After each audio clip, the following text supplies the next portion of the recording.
ഞാൻ ഈ മുല്ലപ്പെരിയാർ കേസ് പഠിച്ചു കഴിഞ്ഞപ്പോൾ ഡാം അൺസേഫ് എന്നാണ് എല്ലാവരും ഒരുപാട് റിപ്പോർട്ട്സ് ഉണ്ട്. ഏഷ്യൻ ഡാം സേഫ്റ്റി അതോറിറ്റിയുടെ റിപ്പോർട്ട്സ്, ഹിമാംശു താക്കൂറിന്റെ റിപ്പോർട്ടുണ്ട്, ഹർഷൽ ഗുപ്തയുടെ റിപ്പോർട്ടുണ്ട്, IIT ഡൽഹി, IIT റൂർക്കി, ഇങ്ങനെ ഒത്തിരി റിപ്പോർട്ട്സ് ഗവൺമെന്റ് എടുത്തുണ്ട് ഈ ഡാം ഈസ് അൺസേഫ്. ആദ്യമായിട്ട് പറഞ്ഞത് 1964 സെൻട്രൽ വാട്ടർ കമ്മീഷനാണ്. അപ്പൊ ഈ റിപ്പോർട്ട്സ് ഒക്കെ ഉണ്ട് ഡാം ഈസ് അൺസേഫ്. പക്ഷെ സുപ്രീം കോടതിയുടെ മേശപ്പുറത്തിരിക്കുന്ന ഒരു ഉത്തരവുണ്ട്, അതാണ് ഇമ്പോർട്ടൻറ്റ്. അത് ഡാം സേഫ് ആണെന്നുള്ള ഉത്തരവ്. ആരൊക്കെ കൂടി ഉത്തരവ് ഉണ്ടാക്കി വെച്ചിരിക്കുന്നത്? 5 പേര്. എംപവേർഡ് സുപ്രീം കോടതി തന്നെ നിയമിച്ച എംപവേർഡ് കമ്മിറ്റിയാണ്. ഞാൻ ഈ കമ്മിറ്റിയിലുള്ളവരോടുള്ള പൂർണ്ണമായ ബഹുമാനത്തോടുകൂടി പറയട്ടെ, ഇതിന്റെ ഹെഡ് എന്ന് പറയുന്നത് ചീഫ് ജസ്റ്റിസ് ആയിരുന്ന മിസ്റ്റർ ആനന്ദ് എന്ന് പറയുന്ന സുപ്രീം കോടതി ചീഫ് ജസ്റ്റിസ് ആയിരുന്ന ആളാണ് ഹെഡ്. രണ്ടാമത്തെ ആള് ലക്ഷ്മണൻ എന്ന് പറയുന്ന ഒരു ജഡ്ജാണ്. അദ്ദേഹം കേരള ഹൈക്കോടതിയിൽ ഉണ്ടായിരുന്നു. ഞാൻ പ്രാക്ടീസ് കാലത്ത് 8ാം നമ്പർ കോടതിയിൽ അദ്ദേഹം ഉണ്ടായിരുന്നു. എങ്ങനെ ഒരു കോടതിയിൽ കേസ് സബ്മിറ്റ് ചെയ്യണമെന്ന് എന്നെ പഠിപ്പിച്ചത് അദ്ദേഹമാണ്. അതിന് വേറെ മൂന്നാമത്തെ ആള് ജസ്റ്റിസ് KT തോമസ് സാറാണ്. അദ്ദേഹം പ്രഗത്ഭനായ ഒരു സുപ്രീം കോടതി ജഡ്ജായിരുന്നു. പിന്നെ ഉള്ളത് ഒരു തട്ടേ മേച്ച. നിങ്ങൾ ചിന്തിക്കേണ്ട ഒരു വിഷയമുണ്ട്. ഈ ആദ്യത്തെ 3 പേർക്ക് എന്ത് ഡാം എഞ്ചിനീയറിംഗ് അറിയാം? നിയമവിശാരദന്മാരാണ്, ജഡ്ജസ് ആണ്, അല്ലെ? അവർക്ക് ഡാം എഞ്ചിനീയറിംഗ് എന്തെങ്കിലും അറിയോ? പിന്നെ ഉള്ളത് തട്ടെ ആൻഡ് മിസ്റ്റർ മേത്ത. ഇവരും ഒരു സിവിൽ എഞ്ചിനീയേഴ്സ് ആണ്, പക്ഷെ ഡാം എഞ്ചിനീയേഴ്സ് അല്ല. ഡാം എഞ്ചിനീയറിംഗ് എന്ന് പറയുന്ന ഒരു ശാസ്ത്രശാഖ ഇന്ത്യയിൽ ഒരു യൂണിവേഴ്സിറ്റി പഠിപ്പിക്കുന്നു. ഇവര് സെൻട്രൽ വാട്ടർ കമ്മീഷന്റെ മെമ്പറും ചെയർമാനും ഒക്കെ ആയിരുന്നു. ഇവര് ജീവിതകാലത്ത് ഒരു ഡാം കൺസ്ട്രക്ട് ചെയ്യുകയോ മെയിൻറ്റെയിൻ ചെയ്യുകയോ ഡീകമ്മീഷൻ ചെയ്യുകയോ ചെയ്തിട്ടില്ല. അപ്പോ ഇവരുടെ ഒരു റിപ്പോർട്ടാണ്, ഇതാണ് എംപവേർഡ് കമ്മിറ്റി. അപ്പൊ എംപവേർഡ് കമ്മിറ്റിയുടെ കാര്യം നിങ്ങൾക്ക് മനസ്സിലായല്ലോ. ഈ എംപവേർഡ് കമ്മിറ്റിയുടെ റിപ്പോർട്ടാണ് സുപ്രീം കോടതിയുടെ മേശപ്പുറത്തിരിക്കുന്നത്. അപ്പൊ എനിക്കൊരു കാര്യം മനസ്സിലായി, ഈ റിപ്പോർട്ട് അവിടെ ഇരിക്കുന്നിടത്തോളം കാലം ഞാൻ പറഞ്ഞ വിശ്വസിക്കുക. ഒരു ലേമാൻ ചെന്നാൽ, ഒരു അഡ്വക്കേറ്റ് ചെന്ന് സുപ്രീം കോടതിയിൽ പറയണം ഡാം ഈസ് അൺസേഫ്. അവിടെ നേരത്തെ ഞാൻ പറഞ്ഞ ഒരു ഏജൻസിയുടെയും റിപ്പോർട്ട് സുപ്രീം കോടതിയുടെ മേശപ്പുറത്തിൽ ആകെയുള്ളത് എംപവേർഡ് കമ്മിറ്റിയുടെ റിപ്പോർട്ടാണ്. അവിടെ ഞാൻ ചെന്നുകൊണ്ട് ഡാം ഈസ് അൺസേഫ് എന്ന് പറഞ്ഞത് ആരെങ്കിലും സമ്മതിക്കുമോ? എംപവേർഡ് കമ്മിറ്റി റിപ്പോർട്ട് ആയിരിക്കല്ലേ ഡാം ഈസ് സേഫ് എന്നുള്ള. അപ്പൊ ഞാൻ എന്ത് ചെയ്തെന്ന് വെച്ചാല് അതിനെക്കുറിച്ച് മിണ്ടിയിട്ടില്ല സുപ്രീം കോടതിയിൽ. ഞാൻ പറഞ്ഞത് എന്താണ്, ഞാൻ ഇങ്ങനെ സെർച്ച് ചെയ്ത് പോയപ്പോ American federal guide lines for the safety, അത് ഡാംസിനെ സംബന്ധിച്ചിടത്തോളം Magna കാർട്ടയാണ്. American federal guide lines എന്താ പറയുന്നത്? ഒരു ഡാം അതിന്റെ ലൈഫ് സ്പാൻ കഴിഞ്ഞാൽ എന്ന് ഡീകമ്മീഷൻ ചെയ്യണം എന്നുള്ളത് എക്സ്പേർട്സ് വന്ന് പരിശോധിച്ചിട്ട് പറയണം. ഇപ്പൊ സപ്പോസ് ഇടുക്കി ഡാമിന്റെ ആയുസ് നിശ്ചയിക്കപ്പെട്ടിട്ടുള്ളത് 50 വർഷം. 5 വർഷം കൂടി ഉള്ളൂ. ഏറ്റവും വലിയ ഡിസാസ്റ്റർ ആണ് ഇടുക്കി ഡാം. ഈ ലോകത്തെ ഏറ്റവും വലിയ ബ്ലണ്ടറാണ് ഇടുക്കി ഡാം. ഓട്ടെ, അങ്ങോട്ടൊന്നും കടക്കാൻ എനിക്ക് നേരമില്ല. ഇടുക്കി ഡാമിന്റെ ആയുസ് 5 വർഷം കൂടി കഴിഞ്ഞാൽ ലൈഫ് സ്പാൻ കഴിഞ്ഞു. അപ്പൊ ഫെഡറൽ ഗൈഡ് ലൈൻസ് എന്താ പറയുന്നത്? ലൈഫ് സ്പാൻ കഴിയുന്ന ആ ദിവസം എക്സ്പേർട്സ് വന്നിട്ട് ഡാം പരിശോധിച്ചിട്ട് എന്ന് ഇത് ഡീകമ്മീഷൻ ചെയ്യുന്നുള്ള ഡേറ്റ് ഫിക്സ് ചെയ്യണം. വളരെ ക്ലിയർ ആയി സുപ്രീം കോടതിയിൽ ഞാൻ ചെന്ന് പറഞ്ഞത് Mullaperiyar dam is safe, okay. പക്ഷേ ഈ ഡാം ഇവിടെ ഒരു ഡാം എഞ്ചിനീയറിംഗ് ഇല്ല, അങ്ങനെ സയൻസ് ഇല്ല, ശാസ്ത്രശാഖയില്ല. ഇടുക്കി ഡാം പണിതത് പോലും കനേഡിയൻ കമ്പനിയാണ്. അതുകൊണ്ട് ഇന്റർനാഷണൽ പർട്ടിക്കുലർലി അമേരിക്കൻ എക്സ്പേർട്സ് വന്ന് ഡാം പരിശോധിച്ചിട്ട് എന്നുവരെ ഈ ഡാം നിലനിൽക്കും എന്ന ഡേറ്റ് ഫിക്സ് ചെയ്യണമെന്ന് പറഞ്ഞാണ് കോടതി. ഇതിന്റെ ഇടയിലെങ്ങാനും ഈ ഒരു പ്രോസസിന്റെ ഇടയിലെങ്ങാനും എന്തെങ്കിലും ഒരു incidence happens, the beneficiary state തമിഴ്നാടാണ്. Tamil Nadu has to compensate the people of Kerala for their life and property. ഇപ്പൊ ഒരു ഡിസാസ്റ്റർ ഉണ്ടായാൽ എല്ലാവരും മരിക്കില്ല, ആരെങ്കിലുമൊക്കെ ജീവിച്ചിരിക്കൂലേ? ആ ജീവിച്ചിരിക്കുന്നവർക്ക്, മരിച്ചുപോയവരുടെ ആശ്രിതർക്ക് കോമ്പൻസേഷൻ കൊടുക്കണം. അവരുടെ ലൈഫിന്, ജീവന്, വസ്തുവകകൾക്കുണ്ടായ നഷ്ടത്തിന്. അത് മാത്രമാണ്. നമ്മുടെ കേരളം എന്ന് പറഞ്ഞ ദൈവത്തിന്റെ സ്വന്തം നാടാണ്. ഈ സ്വന്തം നാട് നശിച്ചു പോയാൽ, എൻവയോൺമെന്റൽ ഡിസാസ്റ്റർ ഉണ്ടായാൽ government of Kerala has to be compensated എന്ന് ഞാൻ പറഞ്ഞു വെച്ചു. ഞാൻ ഇങ്ങനെ പറഞ്ഞത് എന്താന്ന് വെച്ചാല് തമിഴ്നാട് വിട്ടാ കിട്ടത്തില്ല. അപ്പൊ ഈ ധാർഷ്ട്യമെല്ലാം വെടിഞ്ഞിട്ട് അവരൊരു നെഗോഷിയേറ്റിംഗ് ടേബിളിലേക്ക് വരും, ചർച്ചയ്ക്ക് തയ്യാറാവുമെന്ന് വിചാരിച്ച എങ്ങനെ. ഈ കേസ് സുപ്രീം കോടതി വന്നപ്പോ കേരളവും തമിഴ്നാടും ഈ ഗാട്ടാ കുസ്തി നടത്തി കഴിഞ്ഞപ്പോ ആരൊക്കെ ഉണ്ടായ? കേരളം ഉണ്ടായിരുന്നു, തമിഴ്നാട് ഉണ്ടായിരുന്നു. സെൻട്രൽ ഗവൺമെന്റ് ഈ സീനിലേ ഇല്ല.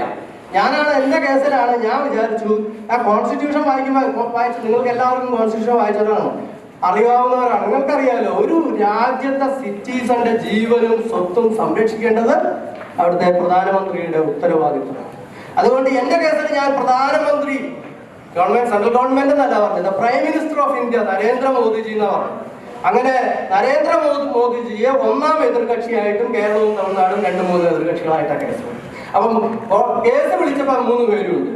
സെൻട്രൽ ഗവൺമെന്റ് ഉണ്ട്, സ്റ്റേറ്റ് ഓഫ് കേരള ഉണ്ട്, സ്റ്റേറ്റ് ഓഫ് തമിഴ്നാട് ഉണ്ട്. സുപ്രീം കോടതി എന്താ ചോദിച്ചതെന്നറിയാം. നിങ്ങൾ ചിന്തിക്കേണ്ട ഒരു കാര്യമാണ്. സുപ്രീം കോടതി ഇവരോട് ചോദിച്ചത്, ഈ 3 സർക്കാരുകളോടും ചോദിച്ചത്, ഇത്രയും പഴയ ഒരു ഡാമിന്റെ സ്ഥാനത്ത് എന്തുകൊണ്ട് ഒരു പുതിയ ഡാം ഉണ്ടാക്കിയില്ല? ഇതിന്റെ സേഫ്റ്റി ആസ്പെക്ടിലേക്ക് പോകണ്ട, വേറെ ഒരു ആസ്പെക്ടിലേക്ക് പോകണ്ട. ഇതിന്റെ പഴക്കമുള്ളതൊക്കെ നമ്മൾ മാറ്റില്ലേ? കാറാണെങ്കിലും വീടാണെങ്കിലും സൈക്കിളാണെങ്കിലും പഴക്കമുള്ളതൊക്കെ നമ്മൾ മാറ്റില്ലേ? അതുകൊണ്ട് എന്താണ് നിങ്ങളുടെ തടസ്സം? പുതിയൊരു ഡാം ഉണ്ടാക്കാൻ എന്താണ് തടസ്സം? 3 സർക്കാരുകൾ, നമ്മുടെ ജനാധിപത്യമാണ് രാജ്യത്തുള്ളത്. 3 സർക്കാരുകൾ ഒരക്ഷരം വേണ്ടിയില്ല സുപ്രീം കോടതി. ഈ കേസിൽ വീണ്ടും സുപ്രീം കോടതി ചോദിച്ചു, നിങ്ങൾ 3 പേരും ഇത്രയും വഴക്കമുള്ള ഒരു ഡാമിന്റെ അടിയിൽ ഉറങ്ങിക്കിടക്കാണോ എന്ന് ചോദിച്ചാൽ എത്ര കൺസേൺ ഉണ്ട് ഈ ജുഡീഷ്യറിക്ക്. ഞാൻ അഭിമാനിക്കുന്നു, നമ്മുടെ നാടിന്റെ ജുഡീഷ്യറിയെ കുറിച്ച് ഞാൻ അഭിമാനിക്കുന്നു. ഫ്ലാറ്റ് പൊളിക്കുന്ന കേസെല്ലാം ഉണ്ടല്ലോ. ഈ ജുഡീഷ്യറി ഇങ്ങനെ പെർഫെക്റ്റ് അല്ലായിരുന്നുവെങ്കിൽ നമ്മുടെയൊക്കെ സ്ഥിതി എന്താ? സുപ്രീം കോടതിയാണ് ചോദിച്ചത്, നിങ്ങൾ ഇതിന്റെ അടിയിൽ ഉറങ്ങിക്കിടക്കാണോ? ഈ ചോദ്യം ഇന്ത്യയിലെ എല്ലാ ദേശീയ മാധ്യമങ്ങളും, the Times, the Hindu, Indian Express, Hindi ബന്ധത്തിലെ എല്ലാ മാധ്യമങ്ങളും, എല്ലാ തമിഴ് മാധ്യമങ്ങളും, ചാനലുകളും 1-ാം പേജിൽ 1-ാം വാർത്തയായിട്ട് പ്രസിദ്ധീകരിച്ചതാണ്. സുപ്രീം കോടതി ഇടവെച്ചു, നിങ്ങൾ ഇതിന്റെ അടിയിൽ ഈ 125 വർഷം പഴക്കമുള്ള ഡാമിന്റെ അടിയിൽ ഉറങ്ങിക്കിടക്കുകയാണെന്ന് വെച്ചു. അതിനും 3 സർക്കാരുകൾക്ക് യാതൊരു ആൻസർ. സുപ്രീം കോടതി വീണ്ടും ചോദിക്കുകയാണ്, നിങ്ങൾ എന്തുകൊണ്ട് സന്ദർഭത്തിനൊത്ത് ഉയരുന്നില്ല? ആരോടാ ചോദിക്കുന്നത്? ഈ 3 സർക്കാരുകളോട്. സന്ദർഭത്തിനൊത്ത് ജനങ്ങളുടെ ജീവനും സ്വത്തും സംരക്ഷിക്കേണ്ട, നാടിന്റെ പരിസ്ഥിതി സംരക്ഷിക്കേണ്ട സർക്കാരുകൾ എന്തുകൊണ്ട് സന്ദർഭത്തിനൊത്ത് ഉയരുന്നില്ല എന്ന് സുപ്രീം കോടതി ചോദിച്ചിട്ടുണ്ട്. ഈ ലോകത്തെ എല്ലാ മലയാള മാധ്യമങ്ങളും, എല്ലാ മാധ്യമങ്ങളും, തമിഴ് മാധ്യമങ്ങൾ ആഘോഷമാക്കി ഈ ചോദ്യം. ചാനലുകളും പ്രിന്റഡ് മീഡിയാസും ദൃശ്യശ്രവ്യ മാധ്യമങ്ങളെല്ലാം തമിഴ്നാട്ടിൽ ആഘോഷമാണ്. എന്നിട്ട് ആർക്കും 3 ഗവൺമെന്റിന് ഒരു ഉത്തരവില്ല. അവസാനം സഹികെട്ട് സുപ്രീം കോടതി ചോദിച്ചു, പെറ്റീഷണർ പറയുന്നത് എന്താ? ഈ ഡാം ഒന്ന് ഇന്റർനാഷണൽ എക്സ്പേർട്സ് പരിശോധിക്കണം. അതിനെന്താണ് തടസ്സം? അപ്പൊ നമ്മുടെ കേരള സർക്കാർ വായ തുറന്നു. നിങ്ങൾക്കറിയാമോ, 8 കോടി രൂപ ഫീസ് മേടിച്ച അഡ്വക്കേറ്റ്. 8 കോടി രൂപ എന്ന് പറഞ്ഞാൽ മുല്ലപ്പെരിയാർ ഡാമിൽ നിന്ന് നമുക്ക് വർഷം പ്രതിഫലം കിട്ടുന്ന എത്രയാ? 10 ലക്ഷം രൂപ. 80 വർഷം കൊണ്ട് മുല്ലപ്പെരിയാർ ഡാമിൽ നിന്ന് കിട്ടുന്ന തുക ഫീസ് മേടിച്ചാണ് എഴുന്നേറ്റ് നിന്ന് വന്നിട്ട് പറഞ്ഞാൽ അതിന്റെ ആവശ്യം ആലോചിച്ച് നോക്കി. എക്സ്പേർട്സ് വേണ്ട, കേരളമാണ് പറയുന്നത്. തമിഴ്നാടാണെങ്കിൽ നമുക്ക് മനസ്സിലായി. ശരിക്കും പറഞ്ഞാൽ സുപ്രീം കോടതി വരെ അന്തം വിട്ടുപോയി. എന്താ പറയും?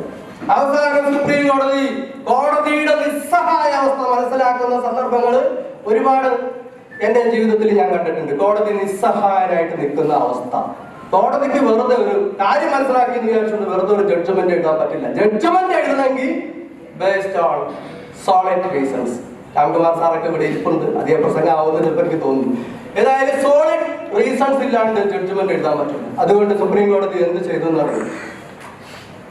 3 ഗവൺമെന്റുകളെയും നോക്കി സുപ്രീം കോടതി പറഞ്ഞു, നിങ്ങൾ 3 ഡിസാസ്റ്റർ മാനേജ്മെന്റ് കമ്മിറ്റീസ് ഉണ്ടാക്കണം.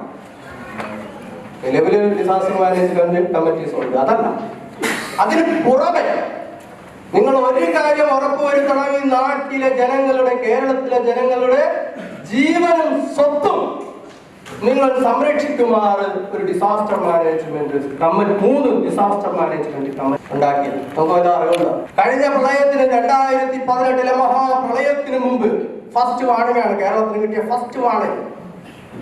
ആ ഫസ്റ്റ് വാണിംഗിന് മുമ്പ് 8 മാസം മുമ്പാണ് സുപ്രീം കോടതി ഇപ്രകാരം ഒരു വിധി പാസ്സാക്കി. എനിക്കറിയില്ല അങ്ങനെ ഒരു ഡിസാസ്റ്റർ മാനേജ്മെന്റ് കമ്മിറ്റി ഗവൺമെന്റ് 3 ഗവൺമെന്റുകൾ ഉണ്ടാക്കി കേരളത്തിലെ ജനങ്ങൾ. കഴിഞ്ഞ പ്രളയകാലത്ത് ഇങ്ങനെ ഒരു ഡിസാസ്റ്റർ മാനേജ്മെന്റ് കമ്മിറ്റീസ് പ്രവർത്തിച്ചതായിട്ട് എനിക്കറിയാം. നിങ്ങൾക്കറിവുണ്ടെങ്കിൽ ഇക്കാര്യം ഇവിടുത്തെ ഒരു സിറ്റിസൺ പോയി ഇപ്രകാരം ഒരു ഉത്തരവ് മേടിച്ചു വന്നത് ഇവിടുത്തെ സർക്കാർ പറഞ്ഞിട്ടുണ്ട്. ഞാനൊരു സർക്കാരിനെ കുറ്റം പറയാൻ വേണ്ടി വന്നു നിൽക്കുന്നതല്ല.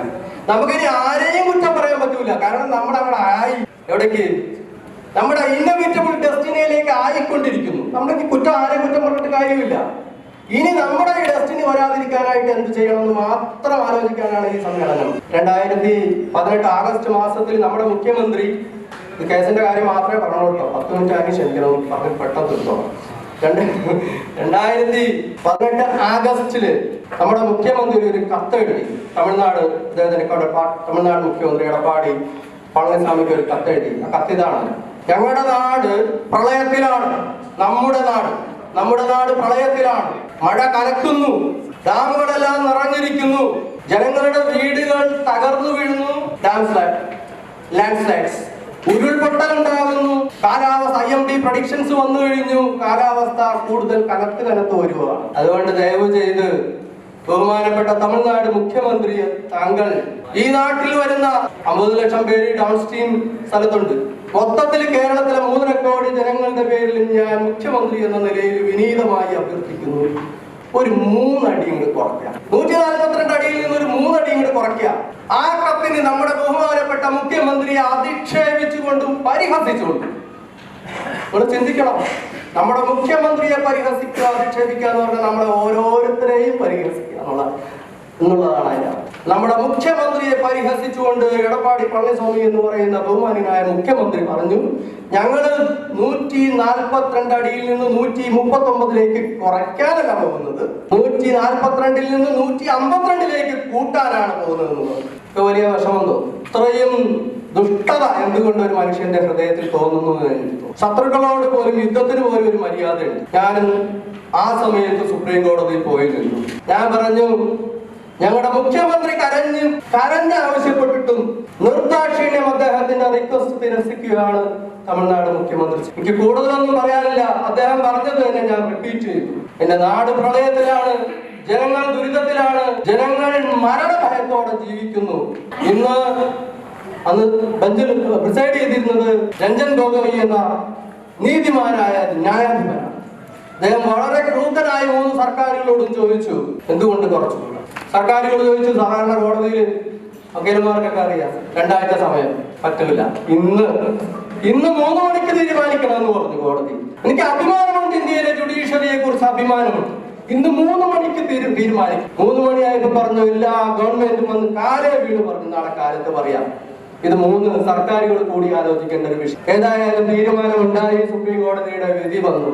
മുഖ്യമന്ത്രി തോറ്റിടത്ത ഒരു കോമൺ മാൻ ജയിച്ചു. അതുകൊണ്ടാണ് ഞാൻ നിങ്ങളോട് പറയുന്നത്, നിങ്ങൾക്ക് ഓരോരുത്തർക്കും കഴിയും. ഈ ചർച്ച വിളിച്ചു കൂട്ടിയിരിക്കുന്നതിന്റെ ഉദ്ദേശം, എനിക്ക് കഴിഞ്ഞുവെങ്കിൽ ഈ കൂടിയിരിക്കുന്ന ഓരോരുത്തർക്കും ഇത് സാധിക്കും. എന്റെ ആ പ്രയർ അനുവദിച്ചുകൊണ്ട് 142 നിന്ന് 139 ജലനിരപ്പ് കുറയ്ക്കാനായിട്ട് സുപ്രീം കോടതി ഉത്തരവിട്ടു. സന്തോഷം തോന്നി. പക്ഷെ പിറ്റേ ദിവസം ചെറിയ ദുഃഖം തോന്നി. എന്തുകൊണ്ടെന്നാലും സർക്കാർ പറഞ്ഞില്ല, ഒരു നല്ല കാര്യം ചെയ്തു. ഒരു രാഷ്ട്രീയ നേതാവും പറഞ്ഞില്ല. ഞാൻ രാഷ്ട്രീയക്കാരെ കുറ്റം പറയുന്ന ആളൊന്നുമില്ല. രാഷ്ട്രീയമാണ് ഈ രാജ്യത്തെ നയിക്കേണ്ടത്. ശുദ്ധമായ രാഷ്ട്രീയമാണ് ഈ രാജ്യം. ഒരു രാഷ്ട്രീയ നേതാവോ, ഒരു MLA-യോ MP-യോ മുഖ്യമന്ത്രിയോ നല്ല കാര്യം മോനെ പറഞ്ഞില്ല. പറയേണ്ടതായിരുന്നു, അല്ലേ? പറയേണ്ടതായിരുന്നു. എനിക്കങ്ങനെ വിഷമമൊന്നുമില്ല. എന്റെ മനസ്സിന്റെ ഉള്ളിൽ എന്താ, 50 ലക്ഷം ജനങ്ങളുടെ ജീവനാണ്. അതുകൊണ്ട് ഒരാളുടെ കോംപ്ലിമെന്റ്സിന് വേണ്ടിയൊന്നുമല്ല ഞാൻ ഈ ഓടി. അപ്പം എന്റെ ആ കേസിൽ കേരള ഗവൺമെന്റ് ഒരു അഫിഡവിറ്റ്, അതായത് international experts, American experts dam പരിശോധിക്കണം, കോടതി ചോദിച്ചതാ, എന്തുകൊണ്ട് അനുവദിച്ചുകൂടാ? അപ്പൊ കേരള ഗവൺമെന്റ് ഒരു അഫിഡവിറ്റ് ഇട്ടിരുന്നുവെങ്കിൽ, അതായത് ഇന്റർനാഷണൽ എക്സ്പേർട്സ് മുല്ലപ്പെരിയാർ ഡാം പരിശോധിക്കുന്നതിന് ഞങ്ങൾ പൂർണ്ണമായി സഹകരിക്കും. മാത്രമല്ല, ഇന്റർനാഷണൽ എക്സ്പേർട്സിന് ഡാം പരിശോധിക്കുന്നതിന് വേണ്ട ചെലവുകൾ കേരള സർക്കാർ വഹിക്കും എന്ന് പറഞ്ഞൊരു അഫിഡവിറ്റ് ഇട്ടിരുന്നുവെങ്കിൽ ഇന്ന് പഴഞ്ച മുല്ലപ്പെരിയാർ ഡാമിന്റെ സ്ഥാനത്ത് 1300 അടി താഴെ പഴയൊരു ലൊക്കേഷൻ ഉണ്ട്. മുല്ലപ്പെരിയാർ ഡാം, പുതിയ മുല്ലപ്പെരിയാർ ഡാം പണിതു വന്ന ലൊക്കേഷൻ ഉണ്ട്. ആ ലൊക്കേഷൻ എന്ന് പറയുന്നത് ഇന്ന് മുല്ലപ്പെരിയാർ ഡാം ഇരിക്കുന്നതിലും സുരക്ഷിതമായ ലൊക്കേഷനാണ്. അവിടെ ഒരു പുതിയ ഡാം ഉണ്ടായ ഇന്ന് ഭൂകമ്പ സാധ്യത കേരളം 3-ാം സ്ഥാനത്താണ്. മഹാരാഷ്ട്രയിലെ ലത്തൂര് 1-ാം സ്ഥാനത്തുണ്ടായ സ്ഥലം. ലത്തൂര് 4 വരെ റിക്ടർ സ്കെയിലിൽ ഭൂകമ്പ സാധ്യതയുള്ള ലത്തൂരിൽ 6.3 റിക്ടർ സ്കെയിൽ വരുന്ന ഭൂകമ്പം ഉണ്ടായെങ്കിൽ കേരളത്തിന്റെ അവസ്ഥ എന്താ? നിങ്ങൾ ആലോചിച്ച് 3-ാം സ്ഥാനം. അപ്പോ ഭൂകമ്പങ്ങളെ പോലും അതിജീവിക്കുമാറ് ഡാമുകൾ ഉണ്ടാക്കാൻ ഇന്ന് ശാസ്ത്രം സജ്ജമാണ്. അപ്പോ കേരള സർക്കാർ അങ്ങനെ ഒരു അഫിഡവിറ്റ് സുപ്രീം കോടതി മുമ്പാകെ കൊടുത്തിരുന്നുവെങ്കിൽ നമ്മളിവിടെ കൂടേണ്ട യാതൊരു ആവശ്യം ഉണ്ടായില്ല. അവിടെ ഒരു ഡാം അവസാനം സഹികെട്ട സുപ്രീം കോടതി ചോദിച്ചു, അങ്ങനെ ഒരു അഫിഡവിറ്റ് സുപ്രീം കോടതിയുടെ മുമ്പാകെ കേരള സർക്കാർ ഇട്ടിരുന്നുവെങ്കിൽ പുതിയൊരു ഡാം അങ്ങനെ അഫിഡവിറ്റ് ഇടാൻ തയ്യാറായില്ല. മാത്രമല്ല സുപ്രീം കോടതി ചോദിച്ച ചോദ്യത്തിന് അങ്ങനെ ഒരു എക്സ്പേർട്ട് ഒപ്പീനിയൻ വേണ്ട, എക്സ്പേർട്ട് എക്സാമിനേഷൻ വേണ്ട എന്നാണ് കേരളം പറഞ്ഞത്. ഏതായാലും ഞാൻ നിർത്തിപ്പിക്കും. അപ്പൊ ഞാൻ ഇവിടെ നിർത്തുന്നു.